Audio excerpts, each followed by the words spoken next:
adalah kejahatan di dalam hatimu. Hai hamba-hamba dunia, bagaimana dapat memahami akhirat orang yang kesukaannya terhadap dunia tidak pernah habis dan tidak terputus keinginannya dari dunia itu? Sungguh aku katakan kepadamu bahwa hatimu menangisi amal-amalmu. Kalian dapatkan dunia di bawah lidahmu dan amal di bawah kakimu. Sungguh aku katakan bahwa kalian telah merusak akhiratmu, maka kebaikan dunia di sisimu lebih kalian sukai daripada kebaikan akhirat. Bismillah, alhamdulillah, wassalatu wassalamu ala sayyidina Rasulillah Muhammad bin Abdullah wa ala alihi wa sahbihi wa man wala. Allahumma salli wa sallim ala sayyidina Muhammadin bin Abdullah al-qa'im bihuquqillah mabagatillah farajahullah wa ala alihi wa sahbihi wa sallim taslima. Amma ba'd. Pada bab ini Al-Imam Al-Ghazali menjelaskan perihal celaan terhadap kekayaan dan pujian terhadap kemiskinan. Kekayaan lebih membawa banyak mudarat daripada manfaat.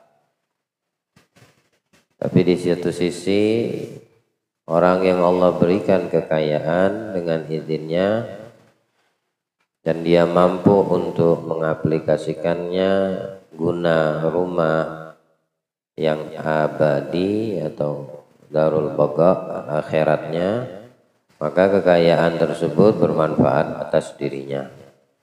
Begitu juga pujian terhadap kemiskinan bagi orang yang bersabar terhadap kefakiran yang dia dapati dan dia meyakini itu adalah satu ketetapan di dalam takdirnya Allah Subhanahu wa taala, maka dia terpuji di sisi Allah. Berbeda dengan orang yang tidak mampu di dalam kemiskinan tersebut menerima apa yang sudah menjadi ketetapan Allah, maka tidak menutup kemungkinan kefakiran tersebut, kemiskinan tersebut bisa merusak akan diri orang fakir itu karena minimnya atau lemahnya keyakinan dan keimanan terhadap apa yang telah menjadi ketetapan dari sisi Allah Subhanahu wa taala. Ala kulli hal, kekayaan, kemiskinan, semua itu adalah ujian, cobaan di dalam kehidupan dunia yang saat ini, yang sementara, yang tidak dikatakan ujian ketika kita manusia ini berada di dalam nikmat surga. Allah jadikan kita min ahlil jannah insyaallah. Namun Allah jadikan kita hamba yang kuat di masa hidup ini, melewati daripada ujian yang Allah berikan. Diberi kaya ada ujiannya, dijadikan Allah miskin pun ada ujian. Dari semua dua aspek ini, kaya ataupun miskin, yang itu adalah ujian dari Allah Subhanahu wa taala. Bukan kaya dan miskinnya, tapi bagaimana manusia tersebut bersikap. Yang kaya pandai di dalam bersikap, yang miskin juga paham di dalam bersikap akan kemiskinan. Maka orang-orang yang seperti inilah orang yang mendapatkan anugerah dari Allah Subhanahu wa taala. Anugerah yang besar dari Allah Subhanahu wa taala. Hasiban nas ayatraku ayyaqulu amanna wa hum la yuftanun. Apa kalian mengira bahwasanya kami, kata Allah, menjadikan kalian kemudian memberikan anugerah iman kepada kalian lalu kalian lepas daripada cobaan, ujian? Nah, mesti semakin besar kuat iman seseorang, semakin kuat juga ujian yang akan diterimanya. Ya, walhasil bagaimana orang-orang beriman di dalam bersikap. Allah jadikan dia kaya, dia pandai bersikap dengan kekayaan. Allah jadikan dia orang fakir, miskin, dia juga pandai bersikap dengan keadaan fakir dan miskin. Nah, ini orang yang beruntung, orang yang mendapatkan hikmah, orang yang memahami daripada apa yang tidak menjadi ketetapan dari Allah atas diri ini. Yu'til hikmata man yasha, wa yu'tal hikmata faqad utiya khairan katsiran wa yadhakkaru illa ulul albab. Allah memberikan hikmah atau hikmah paham, ilmu. Ada makna hikmah sebagaimana dikatakan para ulama. Allah memberikan hikmah kepada siapa yang diinginkannya.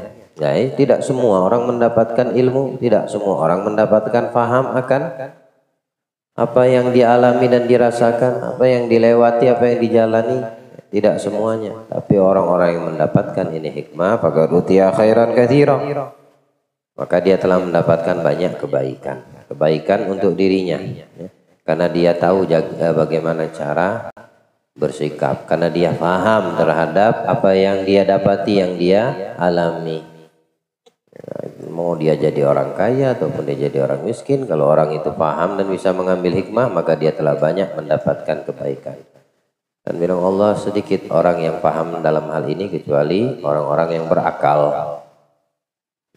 yang ingat akan apa yang didapati pada dirinya dalam kesehariannya. Andai dia menjadi orang kaya, andai dia menjadi orang miskin fakir, dia paham, dia tahu, dia bisa mengambil pelajaran, dia bisa mengambil hikmah, dia pandai bersikap terhadap ketetapan, maka ini orang telah banyak mendapatkan kebaikan dari Allah. Wa ja'alna minhum. Allah muliakan kita dengan pemahaman, insyaallah.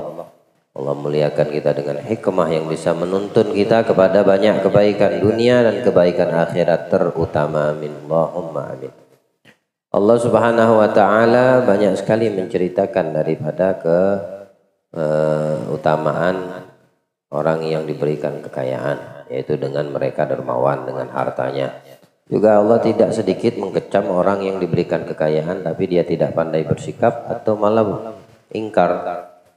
Dengan kekayaannya mereka sombong, dengan kekayaannya mereka lupa akan yang memberikan dan mendatangkan kekayaan. Seperti apa yang didapatkan dalam apa namanya, kisahnya Fir'aun, ya, kisahnya Qarun. Itu semua tujuannya tidak lain biar kita ini bisa berkaca, bercermin dan mengambil pelajaran. Oleh karena itu kita hanya bisa berharap, berdoa kepada Allah, minta yang terbaik. Semua yang datang dari ketetapan Allah itulah yang paling baik. Baik.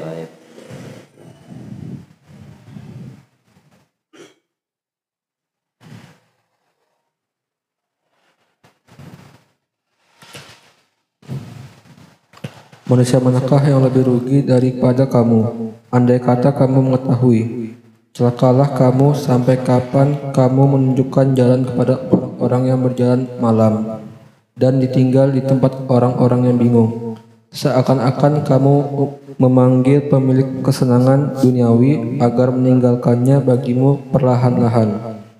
Celakalah kamu, tidaklah berguna bagi rumah-rumah yang gelap bila diletakkan lampu di atas punggungnya, sementara bagian dalamnya sepi dan gelap. Begitu pula tidaklah berguna bagimu cahaya ilmu apabila mulut dan perutmu sepi dan tidak berfungsi. Hai budak-budak dunia, tidaklah seperti hamba-hamba yang bertakwa dan tidak seperti orang-orang merdeka yang mulia. Nyaris dunia ini mencabutmu dari akar-akarmu, lalu membantingmu, kemudian mengambil dosa-dosamu, kemudian menyeretmu hingga menyerahkanmu kepada Al-Malikut Dayyan, Tuhan yang maha membalas, dalam keadaan telanjang satu persatu, lalu menunjukkan kamu kepada dosa-dosamu, kemudian membalasmu atas amal-amalmu yang buruk. Semua akan kembali kepada Allah. Semua manusia, semua, ya, dari mulai awal manusia yang Allah ciptakan sampai berdirinya hari kiamat, hari pembalasan, menghadap kepada Allah dan mempertanggungjawabkan. Yang berbuat baik dapat ganjaran baik, yang berbuat buruk juga akan mendapatkan balasan atas perbuatan buruk yang pernah dia lakukan. Man jaa bil hasanati falahu khairum minha. Bilang Allah dalam Al-Quran, wa man ja'a bis-sayyi'ati fala yujzal ladzina 'amilus sayyi'ati illa ma kanu ya'malun. Orang yang datang nanti menghadapku dengan membawa kebaikan, aku beri kebaikan, aku balas dengan kebaikan. Orang yang datang nanti pada hari kiamat, maksudnya kita manusia ini, menghadap Allah pada hari kiamat dengan melakukan keburukan, nah aku balas dengan ganjaran keburukan. Jadi orang-orang yang pintar, orang yang cerdas, di momen-momen yang sebentar seperti kehidupan dunia, dia akan selalu menanam yang baik banyak daripada yang ditanamnya yang bisa merusak dan merugikan dirinya saat menghadap Allah. Adapun kekayaan, adapun dunia, apa yang bisa mereka banggakan? Apa yang bisa dibanggakan dari dunia yang bakal kita tinggalkan? Adakah kekayaan kita bisa menjamin kebahagiaan? Semua itu hanya alat. Miskin ujian alat untuk engkau bisa bersabar atau tidak. Kaya juga adalah alat ujian untuk kamu pandai bersyukur atau tidak. Jadi tidak heran kalau seandainya Nabi memberikan gambaran kepada kita orang-orang yang beriman. Pernah suatu ketika beliau berjalan naik ke suatu tempat bukit yang menanjak. Di situ beliau mendapati bangkai seekor kambing kecil, kemudian kupingnya putus. Nabi tanya sama sahabat, adakah yang mau beli ini 1 dirham? Bilang sahabat, ya Rasulullah, apa guna ini udah jadi bangkai? Terus cacat lagi. Andaikan dikasih pun kami nggak mau terima. Gitu. Nggak usah beli, dikasih. Nggak mau terima. Apa sebab? Karena udah mati, udah jadi bangkai. Dan waktu hidup pun udah kelihatan cacat, telinganya putus. Ya, orang nggak mau menerimanya. Bilang Nabi, ya seperti inilah kedudukan dunia di sisi Allah. Tidak ada nilai. Sesuatu yang tidak ada nilai tapi diperebutkan, direbut-rebut oleh kita manusia. Sampai banting tulang, sampai menghilangkan nyawa, sampai melupakan kewajiban untuk mendapatkan ini kekayaan. Terlintas berangan-angan pengen jadi orang kaya saja sudah salah.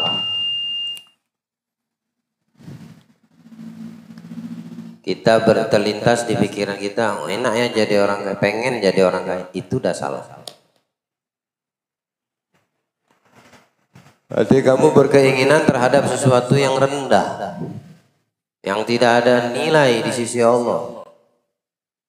Walaupun dikejar, direbut sama orang, sama umumnya manusia, yaitu menunjukkan kedangkalan orang tersebut tidak punya akal, atau punya akal tapi akalnya tidak sempurna. Bagaimana sesuatu yang digambarkan Nabi seperti bangkai, nggak ada harga, nggak bisa dihargai, bahkan direbut sama orang, sama kita manusia. Nah, bagaimana dikatakan ada akal orang yang seperti itu? Orang yang berakal, orang yang paham, ngerti. Itu tidak ada nilai, nggak ada harga, ya nggak bakal dikejar, nggak bakal diupayakan. Apalagi berambisi atasnya. Karena tidak ada nilai di sisi Allah. Ketika seseorang sudah hilang akal sehatnya, tertekan dengan intimidasi dari hawa nafsu yang ada di dalam dirinya, maka semua bisa berlaku. Bayangkan, yang halal aja jadi haram, yang haram bisa dia halalkan.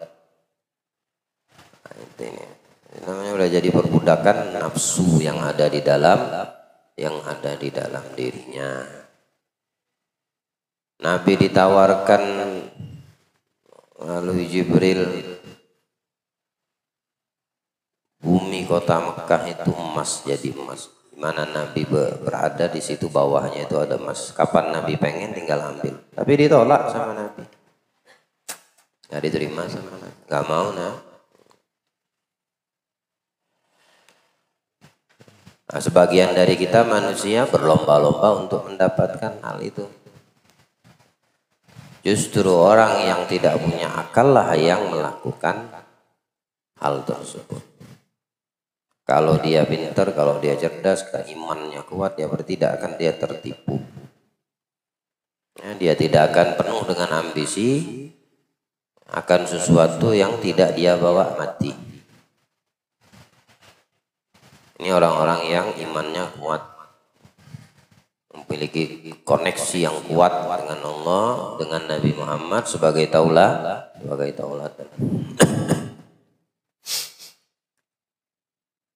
La ilaha illallah. Allah berikan kita pemahaman insyaallah terhadap sesuatu yang tercela di mata Allah, tidak menjadi ambisi pada diri kita untuk mendapatkannya. Hanya sebatas keperluan, tidak lebih daripada angan-angan yang bisa mencelakakan. Perihal urusan kekayaan, ya, nanti di hari kiamat itu pertanyaannya dari mana dan dikemanakan. Semakin kaya manusia di dunia ini, semakin berat hisab dia di sana nanti. Semakin berat, semakin sulit, semakin lama. Ya, semakin lama. Tidak memiliki panutan, tidak memberikan contoh dari perkara yang bisa merugikan orang, diberikan dunia, kekayaan oleh Allah. Merugilah manusia ini, rugi kita. Sebanyak apa kekayaan yang ada pada kita? Kalau dibandingkan dengan kekayaan yang Allah beri kepada Qarun, ada artinya kita punya kekayaan. Tapi di dalam kisah itu Allah menceritakan ada orang yang pintar, orang yang mukmin, orang yang cerdas, orang yang Allah kasih hikmah. Ada orang yang di kepalanya hanya apa yang sebatas dilihatnya, tidak oleh matanya. Ya laita lana mithla ma utiya Qarun innahu ladzu haddin 'adzim. Ini orang yang melihat dunia dengan matanya, bukan dengan imannya. Oh, sungguh beruntungnya kalau seandainya kita dijadikan seperti Qarun, dia mendapatkan sesuatu anugerah yang besar dari Allah, kekayaan yang luar biasa. Wa qala alladziina utul ilma. Adapun orang-orang yang Allah anugerahkan, Allah berikan ilmu, artinya dia bisa mengambil hikmah dari apa yang dilihat. Kan sama-sama melihat. Cuma yang melihat ini, dari semua yang melihat apa yang Allah berikan kepada Qarun, ada yang melihatnya dengan mata kepalanya, ada yang melihat dengan imannya. Kalau yang melihat dengan hawa nafsunya, nah itu tadi, seperti itu Allah informasikan kepada kita perihal mereka.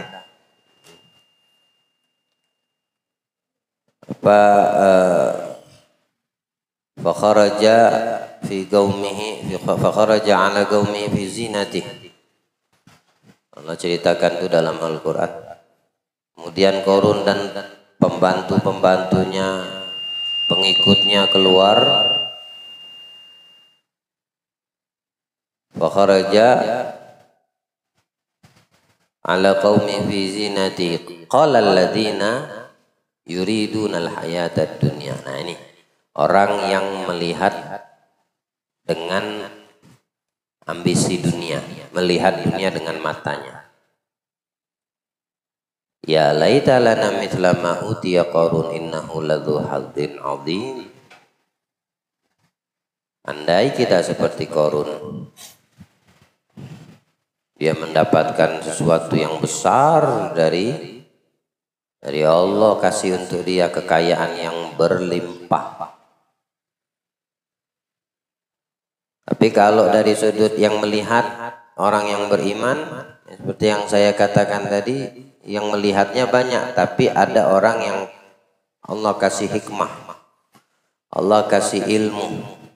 Wa qala alladziina utul ilma, dan berkatalah orang-orang yang Allah kasih ilmu, orang-orang yang Allah kasih hikmah.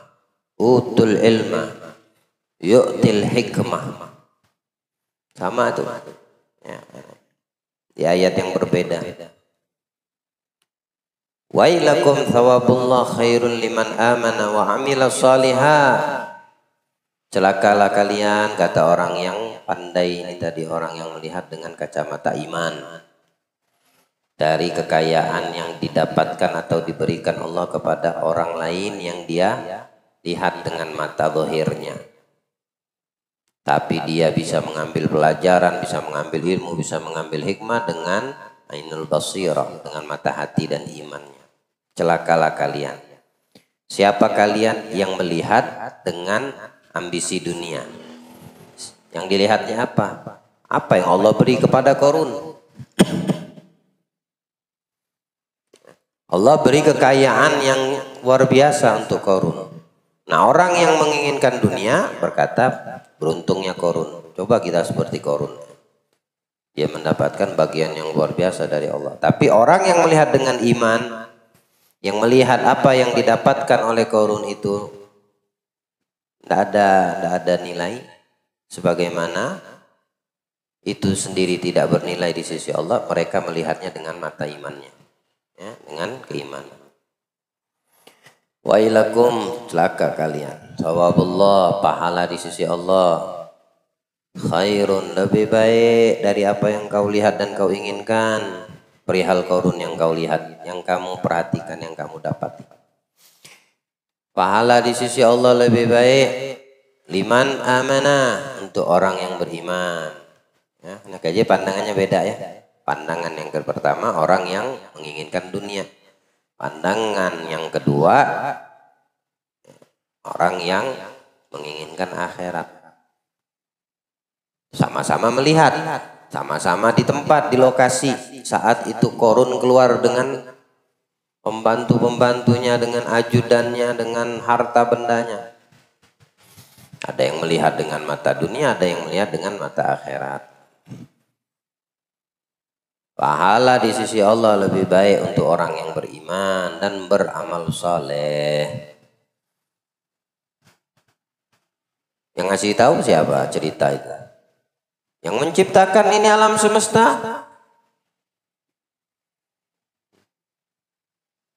Kurang yakin gak kita terhadap apa yang Allah ceritakan itu? Al-Quran bukannya majalah, bukan koran, bukan kitab. Kalamullah, Al-Quran.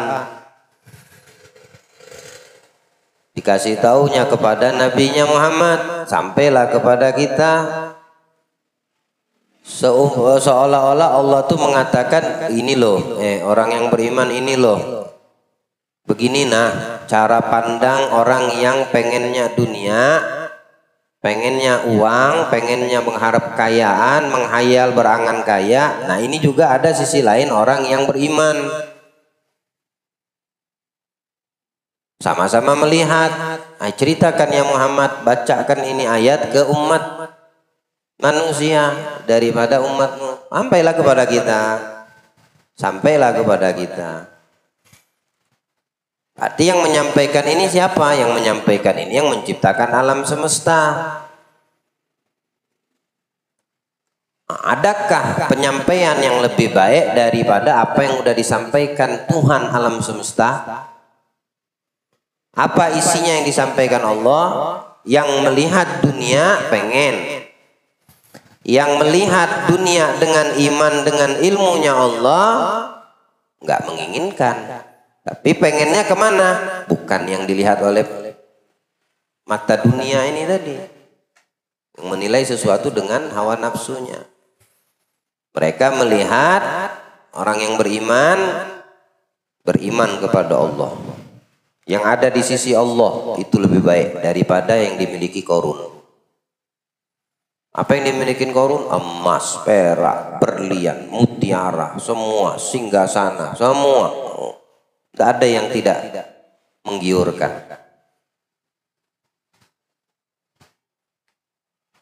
Tapi bagi orang yang beriman, yang di sisi Allah lebih baik. Dijelaskan Allah kan seperti itu. Apa yang ada di sisi Allah? Surga. Kapan itu? Nanti setelah mati. Di mana tempatnya itu? Ya alam akhirat namanya.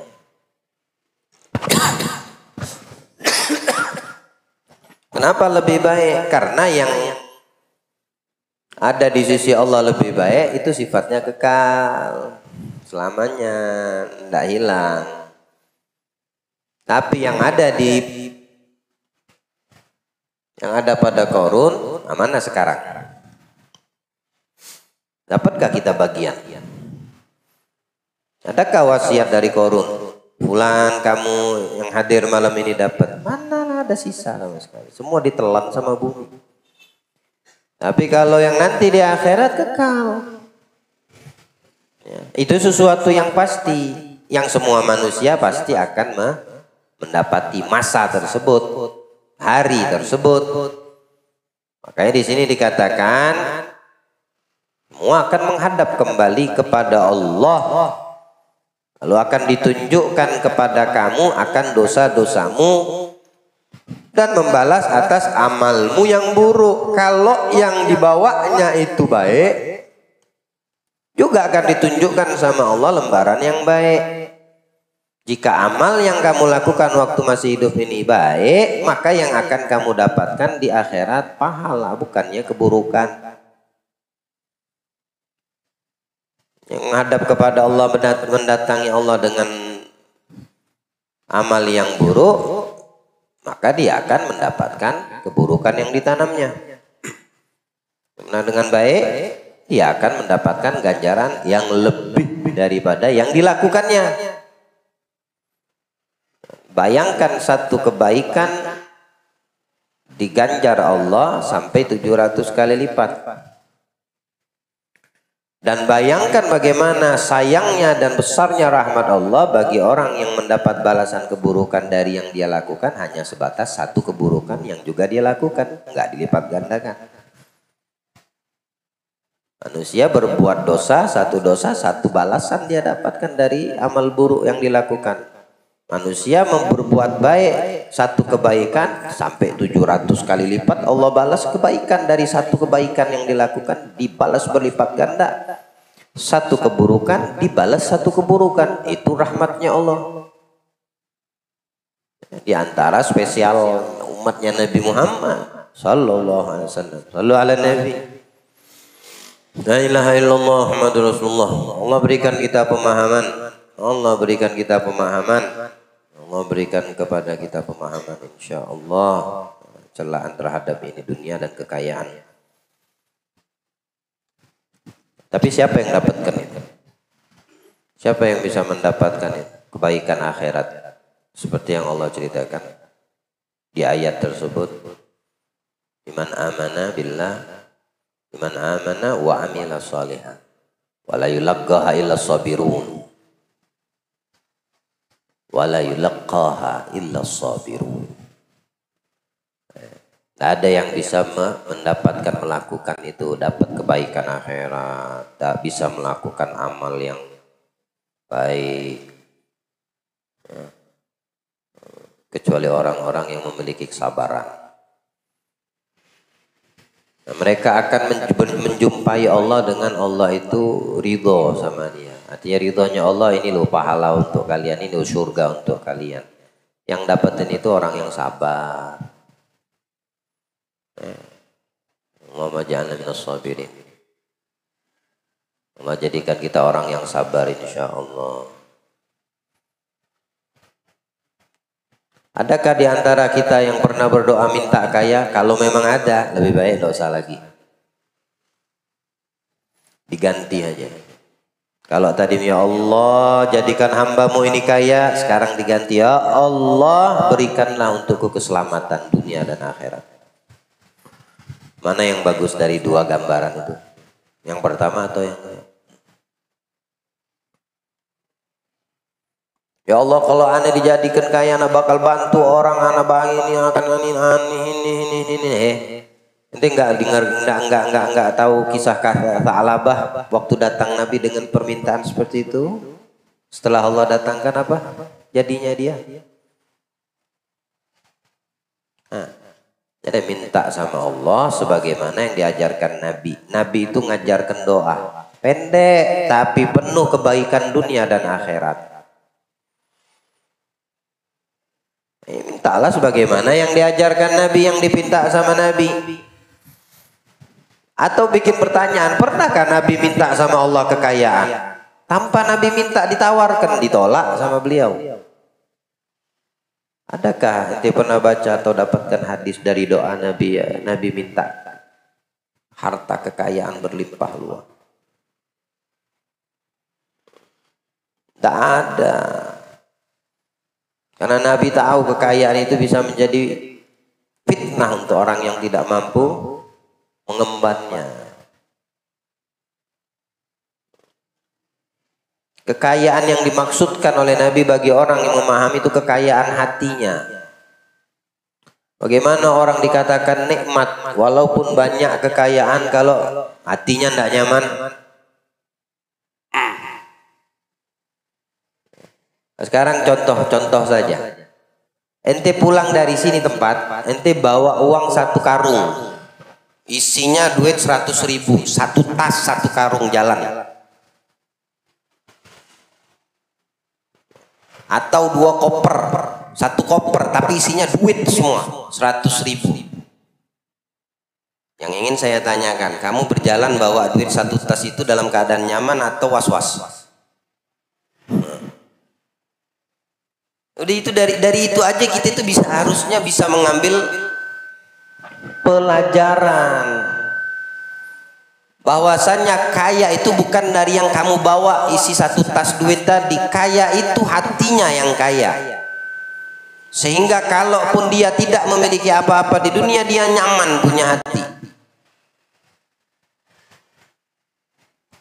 Ya, itulah yang dimaksudkan Nabi. Andai Nabi mengatakan, ya Allah kayakan kami, kayakan hati, maksudnya bukan kayakan duit. Ya. Kan kayakan harta. Tapi kayanya hati. Orang yang kayanya hati walaupun duitnya kagak ada, nyaman tetap hidupnya. Nabi masuk ke rumah istrinya, adakah makanan? Tidak ada. Datang lagi tanya ke rumah yang satu istrinya yang lain yang berikut, tidak ada. Simpel aja jawaban Nabi kita Muhammad. Ya Allah, hari ini aku puasa.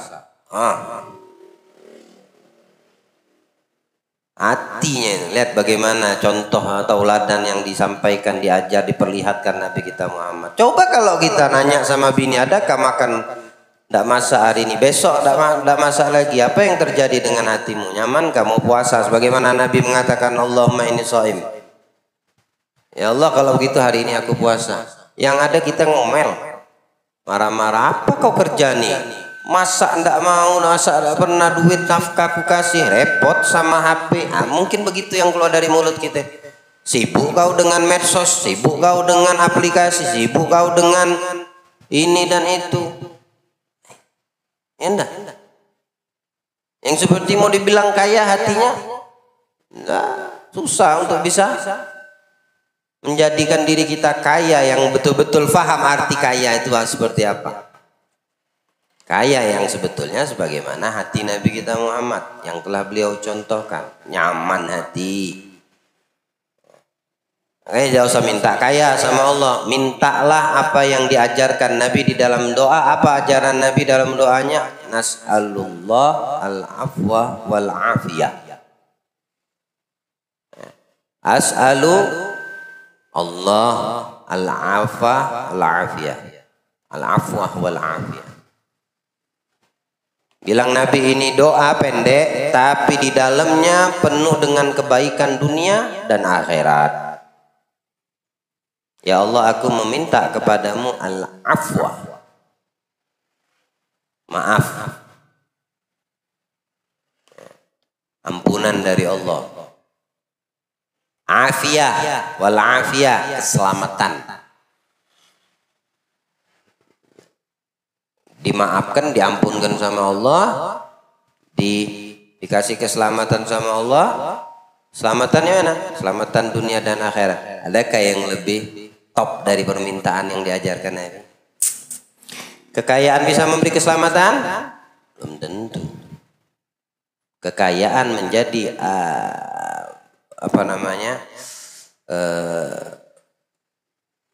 melamakan daripada proses hisab di hadapan Allah yaumul qiyamah. Belum lagi kalau sifat kikirnya keluar, seperti kajian yang telah berlalu. Belum lagi sifat pelitnya yang keluar. Apakah engkau kaya bisa berdermawan? Ya. Atau malah diuji sama kekayaan tersebut, ingkar. Orang datang minta bantu, tidak dibantu. Malah difoya-foyakan dengan kekayaannya, sombong dengan orang lain, remehkan orang lain. Bisa terjadi hal, bisa, kenapa tidak? Karena jahat, dunia itu jahat. Kekayaan itu bagi orang yang tidak dia bisa memahaminya, atau dia terfitnah dengan itu kekayaan, membinasakan dia. Apa ada peribahasa bilang, kalau ada uang itu semua bisa dibeli. Nah, itu ya. Dengan uang semua bisa. Enggak. Jangan ente telan itu omongan. Itu perkataan orang goblok. Mbah lu enggak punya akal. Enggak tahu dia sakit. Nah ini Pak, sakitnya ini tersumbat jalur untuk buang angin, nggak bisa kentut maksudnya. Tapi obatnya ini ada, harganya ini separuh kekayaan yang Bapak miliki. Sanggupkah Bapak beli? Saya beli obatnya. Ya nyamannya di mana? Cuma untuk kentut aja dia harus mengeluarkan harta, separuh harta yang dia miliki. Harga itu obat. Itu satu Pak, tapi tidak bisa ini minumnya ini dua Pak, pagi sekali, malam sekali. Jadi harganya berapa? Semua kekayaan Bapak, maukah Bapak beli? Saya beli, yang penting bisa kentut. Buset, dah habis kan selesai. Nyamannya di mana? Letak nikmatnya tuh di mana? Gambaran kecil yang saya kasih contoh tadi barusan, kalian bawa uang 1 koper aja kalian merasa was-was. Bawa duit 1 tas pulang dari sini, yang bawa motor itu mungkin lampu merah diterabas sama dia, penting cepat nyampe rumah. Kalau ada yang manggil tidak mau ditolehnya, tidak mau dia berhenti di lampu merah, khawatir nanti ada yang narik tasnya dari belakang lah ini. Mulai pikirannya macam-macam.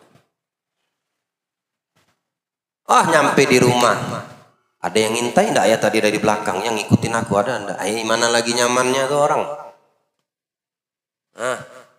Akhirnya kunci pagar, kunci rumah, kunci nih. Wah jendela bisa aja dipecahnya. Ambil papan, kasih papan semua jendela supaya nggak ada yang bisa masuk. Mestinya malam buat istirahat tidur, akhirnya dia enggak tidur jadi sapam jagain duit 1 tas tadi. Ya Allah. Mulai dari dia bawa sampai terbit matahari tidak bisa dia tidur gara-gara terfitnah sama uang 1 tas 1 koper. Tapi kalau orang yang kaya hati dengan gambaran yang sama, betul diambil sama orang, dirampok uangnya. Biasa saja, dia tidak ada masalah dengan hati dia. Karena dia masih Allah berikan keselamatan, dia tidak dirampok juga nyawanya sama yang merampok. Anak Syekh Muhammad Mutawalli Sya'rawi itu di Mesir, itu seorang ulama mufassir.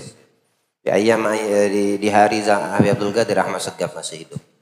Itu beliau pernah dikasih uang sama orang, Habib Umar pernah menceritakan, dikasih uang sama orang, pokoknya miliaran.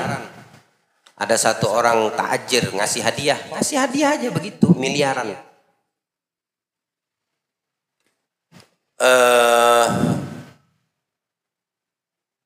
Besoknya baru mau dikeluarkan ini uang miliaran. Dapatnya dikasihnya di malam hari. Istirahatlah beliau. Waktunya istirahat karena malam. Pas besok lihat uangnya, rumahnya dimasuki perampok. Miliarannya dibawa gaib. Gaib. Diambil sama pencuri. Dapatlah kabar, sampailah ke telinga Habib Abdul Qadir di Jeddah. Langsung ditelepon Abdul Qadir. Ya Syekh, ana dengar kabar rumah antum kemasukan maling. Uang yang antum terima diambil sama itu maling, dibawa rampok. Yang keluar dari mulut Syekh Sya'rawi, alhamdulillah, apa yang antum dengarkan betul kejadiannya. Jawab Habib Qadir, alhamdulillah yang menjadikan uang itu tidak bermalam di rumahmu. Maksudnya apa? Tidak pantas orang yang istimewa di sisi Allah seperti kamu, maksudnya Syekh Muhammad Al-Mutawalli Sya'rawi, ahli tafsir, menetap semalaman uang yang begitu banyak ada pada dirimu. Rupanya diambil sama orang. Allah tidak mau uang itu ada menetap. Kalau Abdul Qadir versinya beda lagi. Habis dakwah ke satu tempat dijamu, pas pulang dikasih uang, ditotalkan hampir 2M, 1,8 miliar. Apa yang dilakukan beliau? Pulang ke rumah? Enggak, tadinya mau pulang. Tadinya mau pulang. Akhirnya dalam perjalanan itu beliau kasih nama-nama ini, minta tolong sama murid-muridnya, bawa ini uang ke fulan, ini janda, ini tidak punya ini punya hutang, ini fulan, ini fulan susah sampai habis. Akhirnya majelis yang tadinya badal isya takhir karena beliau nyampainya kemalaman. Kemana? Ngabiskan duit sekian miliar ini tadi di jalan Allah. Siapa yang ditiru? Tidakkah minggu yang lalu kita dikasih gambaran istrinya Nabi SAW, Sayyidah Aisyah? Dapat uang berapa? Sekian ribu, belasan ribu. Kemudian dihabiskan di hari itu juga. Di sedekah. Dia tidak mau hartanya itu menetap di rumahnya. Takut. Takut mati dalam keadaan kekayaan itu masih di tangan. Sehingga memperlambat ini orang untuk bisa masuk ke dalam surganya Allah. Allah berikan pemahaman insya Allah. Kaya miskin ujian, tapi sikap dari kita yang perlu tampil bagaimana terhadap kekayaan ini. Ayo tim.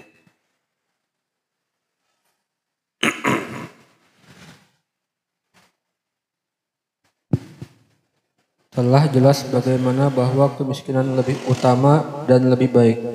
Barang siapa berpendapat bahwa kekayaan lebih baik, maka ia pun telah menyalahkan Nabi Muhammad dan seluruh nabi serta para salaf yang soleh. Kita berlindung dengan Allah dari hal itu. Nabi yang kaya siapa? Nabi Sulaiman, Nabi Ibrahim, kaya semua tuh nabi-nabi yang kaya. Tapi pertanyaannya, apakah mereka meminta atau Allah yang kasih? Allah yang kasih dengan pengetahuan dan ilmu di sisinya. Bukan mereka minta.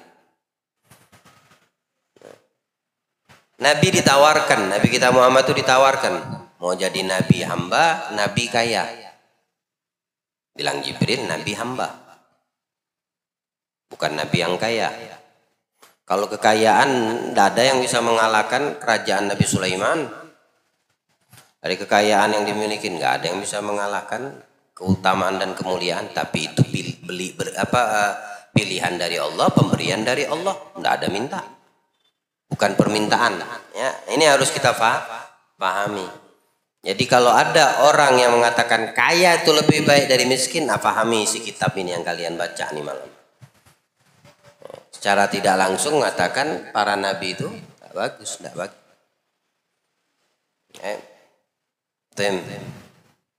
Adapun orang yang dikuasai nafsunya dan diliputi kesengsaraannya, berdalih dengan keadaan yang dialami Abdurrahman bin Auf. Abdurrahman bin Auf ini sahabat Nabi yang termasuk sahabat yang kaya raya. Kami kemukakan sebuah cerita menjelaskan kerusakan tujuannya. Kami katakan, ada orang-orang berkata kami khawatir terhadap Abdurrahman atas apa yang ditinggalkannya. Makin banyak hartanya. Ada orang-orang yang bermasalah dengan keimanannya di zaman Nabi saat itu, melihat dari apa yang dimiliki Abdurrahman, dari harta kaya yang melimpah luar ini miliki Allah kasih. Bahkan di antara riwayat ada yang mengatakan pertanyaan itu ditujukan langsung kepada Abdurrahman bin Auf. Ya Abdurrahman, ente tidak khawatirkah dengan harta yang kau miliki ini? Nanti ketika menghadap Allah, makin banyak harta kekayaannya sahabat Abdurrahman bin Auf. Abdurrahman bin Auf ditanya seperti itu menangis. Bagaimana saya tidak khawatir? Siapa yang tidak khawatir? Mesti khawatir. Tapi bagaimana? Setiap pagi saya habiskan uang yang saya miliki di jalan Allah. Sebelum matahari terbenam, Allah balikkan 2 kali lipat apa yang saya keluarkan di pagi hari. Contoh, beliau bersedekah di pagi hari 1 juta. Sebelum datang malam Allah ganti 2 juta. Jadi saya bingung bagaimana cara menghabis. Semua yang kuhabiskan diganti berlipat ganda sama Allah. Mungkin beliau itu ketakutan. Bukan artinya beliau mencari kekayaan. Tidak ada sahabat Nabi yang mencari kekayaan dan ingin kaya. Tidak. Mereka itu hanya sebatas apa yang dibutuhkan. Adapun kelebihan yang Allah datangkan itu mereka loyal. Ada yang nyumbang di jalan Allah, jihad fisabilillah, kendaraan, pakaian perang, bekal baik yang ditinggal dari keluarga dalam sisi nafkah, semua dikeluarkan untuk kebaikan mereka yang dimiliki, yang mereka butuhkan. Itulah para sahabat Nabi SAW. Ya. Jadi secara ada yang tidak paham ya ngomongnya aneh-aneh. Ya, itu bisa dimaklumi, namanya manusia. Tapi kenyataannya tidak seperti itulah orang-orang yang berada di sisi Nabi Shallallahu Alaihi Wasallam. Hingga dikatakan sahabat Abdurrahman bin Auf itu masuk ke dalam surga merangkak, saking banyak harta. Dari kalangan Muhajir wal Ansor, sahabat-sahabat generasi ula. Dari orang-orang miskinnya masuk duluan, Abdurrahman bin Auf masuknya dengan dengkulnya merangkak.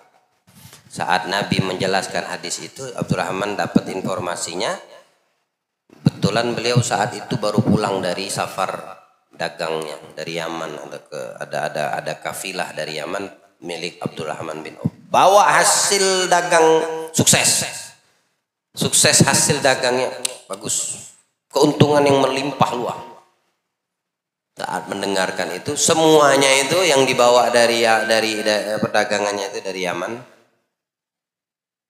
Misalnya modal waktu pergi ke Yaman modal bawa 1 juta, balik bawa duit 100 juta, 100 juta. Modalnya 1 juta, balik bawa 100 juta.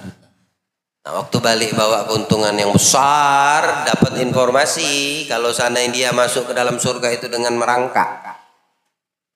Keuntungan semua itu dikeluarkan di jalan Allah, budak-budak dibebaskan, dimerdekakan untuk Allah. Dia tidak membawa pulang 1 rupiah pun, 1 dirham ataupun 1 dinar. Waktu ditanya, kenapa kau lakukan seperti ini? Karena aku ingin masuk ke dalam surga minimal berlari, nggak mau merangkak. Jadi aku habiskan semua ini supaya aku bisa masuk surga itu bukan dengan merangkak, tapi dengan berlari. Aku lihat. Maka Ka'ab berkata, Subhanallah, apa yang kalian khawatirkan atas Abdurrahman? Ia mendapatkan penghidupan yang baik, menafkahkan yang baik, dan meninggalkan yang baik. Abu Dzar mendengar itu. Lalu ia keluar sambil marah kepada Ka'ab. Kemudian ia mengambil tulang unta dan membawanya ke Ka'ab. Dikatakan kepada Ka'ab, Abu Dzar mencarimu. Maka Ka'ab lari dan masuk kepada Utsman. meminta tolong dan menceritakan kisahnya. Abu Dzar berjalan dan mencari Ka'ab hingga tiba di rumah Utsman. Ketika masuk, Ka'ab berdiri lalu duduk di belakang Utsman menghindari Abu Dzar. Kemudian Abu Dzar berkata kepadanya, "Hai putra wanita Yahudi, engkau menganggap tidak menjadi soal apa yang ditinggalkan oleh Abdurrahman bin Auf." Rasulullah keluar pada suatu hari menuju Uhud dan aku ikut bersamanya. Beliau berkata, "Hai Abu Dzar." Aku menjawab, "Labbaik ya Rasulullah." Beliau berkata, orang-orang yang kaya di dunia menjadi yang paling miskin di hari kiamat. Orang kaya di dunia kalau tidak tahu bagaimana cara mengelola kekayaannya, nanti di akhirat paling miskinnya manusia. Ya. Kenapa? Karena kekayaannya ditinggalkannya di dunia. Coba kalau dia paham, kekayaannya dikirimnya dulu ke akhirat, maka dia akan kaya di dunia, kaya di akhirat. Tapi bagi orang yang kikir, tidak mau mengeluarkan harta kekayaan di jalan Allah waktu masih hidup, ya dia tinggalkan di dunia. Orangnya ke akhirat, harta kekayaannya tetap di dunia. Itu yang nggak ngerti. Tapi orang kaya yang paham, dikirimnya duluan ke akhirat. Nah, nanti ketemu lagi itu, dibalaskan sama Allah, jadi kaya dunia, kaya akhirat. Baik. Kecuali orang yang berbuat begini dan begini dari sebelah kanan dan sebelah kirinya, dan dari depan dan belakangnya, sedangkan mereka itu sedikit yang memahami dan melakukan ini. Jadi orang yang kaya yang berbuat begini dari sisi kanan, kiri, depan, belakang, itu sedikit kata Nabi. Begini itu maksudnya mengeluarkan hartanya. Kekayaan itu nggak ada gunanya bagi orang yang diberikan kekayaan di dunia ini. Ya, kelak dia akan miskin di akhirat, walaupun dia paling kaya di dunia, kecuali yang begini kata Nabi. Sisi kanan begini, ke kiri begini, ke depan begini, ke belakang begini. Maksudnya bersedekah, membantu dia keluarkan di jalan Allah dari kekayaannya itu. Dan itu sedikit. Allah jadikan kita orang yang sedikit, insya Allah. Maksudnya yang kaya begini, yang kaya loyal, yang kaya dermawan, sedikit. Jadi beruntung enggak kalau seandainya kita dijadikan yang sedikit. Andaikan Allah jadikan kita kaya, gak usah berharap minta kaya. Tapi kalau Allah jadikan kaya ini kita semua nih, jadilah orang yang dimaksudkan Nabi orang yang sedikit. Maksudnya sedikit nih yang melakukan yang begini, yang berinfak tuh sedikit. Tapi dia yang beruntung. Yang banyaknya bagaimana? Begini. Yang genggam tangan banyak. Nah, jangan jadikan yang seperti ini. Tamam. Tapi janganlah juga berharap, berangan-angan, berhayal, apalagi ambisi untuk minta kaya. Seburuk-buruk ambisi adalah pengen kaya. Seburuk-buruk keinginan ketika timbul pada diri kita, ingin seperti atau jadi orang kaya. Tamam.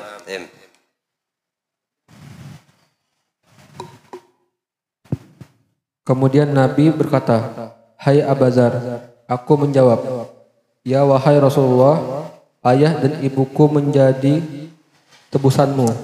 Rasulullah berkata, "Aku tidak suka bila aku memiliki emas seperti gunung Uhud, lalu aku menafkahkannya di jalan Allah, dan aku mati dengan menyisakan 2 qirot."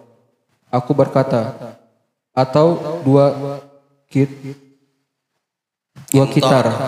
Qirot itu beda dengan hitungan timbangan gintor. Kalau qirot itu di rupiah ya,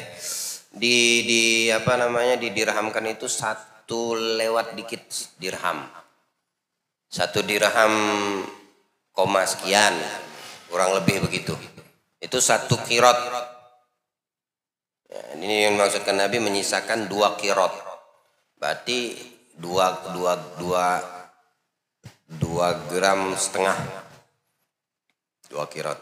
Aku dikasih sama Allah gunung Uhud emas. Andai. Dan itu sudah ditawarkan, tapi tidak diterima sama Nabi. Maka aku akan habiskan semua itu, yang kusisakan cuma 2 qirot. Mendengar 2 qirot ini, Bilang Abi Dzar, 2 kintor ya Rasulullah. Enggak, kata Nabi, 2 kirot. Kalau 2 kintor, 1 kintor itu dikilogramkan itu 2.500, 2 ton setengah lebih. Sedikit. Oh, kalau 2 ton setengah emas, 2 ton setengah banyak itu namanya. Makanya bingung Abi Dzar. Maksudnya 2 kintor ya Rasulullah. Enggak, 2 kirot kata Nabi. Aku cuma menyisihkan 2 kirot. Nah, maksudnya untuk kebutuhan. Sak gunung Uhud tadi semua aku jadikan di jalan Allah. Yang kusisakan 2 kirot untuk kebutuhan. Seolah-olah tidak percaya ini Abi Dzar ini. Oh, 2 kirot, 2 kintor kali Rasulullah. Paham gak maksud saya ini? Mungkin 2 kintor yang kau masuk. Enggak, kata Nabi, dibilang situ. Lah, 2 kirot.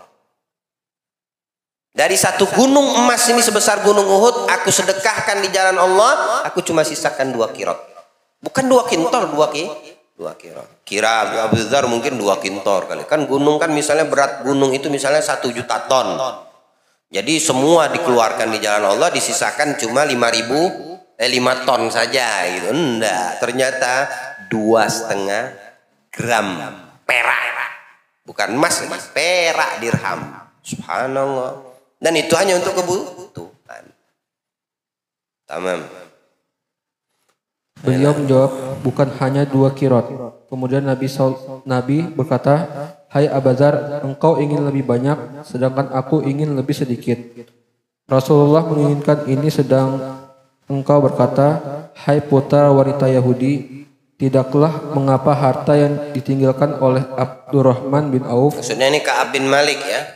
Putra wanita Yahudi ini dimaksudkan Ka'ab bin Malik, bukan Abdurrahman bin Auf. Karena dia yang berkata-kata dari apa yang didengarkan terhadap perihal Abdurrahman bin Auf ini banyak uang, banyak hartanya. Engkau berdusta dan berdustalah siapa yang mengatakan itu. Ternyata tidak seorang pun yang menyanggah sampai ia keluar. Kami mendengar bahwa kafilah Abdurrahman bin Auf datang dari Yaman sehingga gemparlah Madinah. Maka Aisyah berkata, apa ini? Dijawab, ada kafilah datang milik Abdurrahman bin Auf. Aisyah berkata, benarkah Rasulullah? Abdurrahman mendengar itu lalu bertanya kepada Aisyah.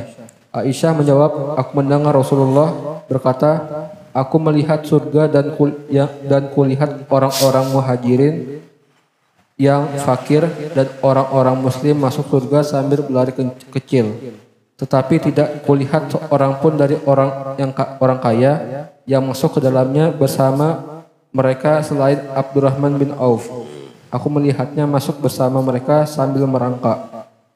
Kemudian Abdurrahman berkata, unta-unta berikut muatannya aku nafkahkan di jalan Allah dan budak-budaknya bebas supaya aku bisa masuk surga bersama mereka sambil berlari. Itu setelah didengar oleh Abdurrahman bin Auf bahwasanya apa yang disampaikan Nabi, dia masuk surga merangkak, semua hartanya dikeluarkan di jalan Allah, harapannya masuk surga berlari, bukan merangkak. Maksudnya cepat. Ya, artinya apa? Itu kekayaan yang memperlambat manusia yang kaya tersebut pada hari hisab.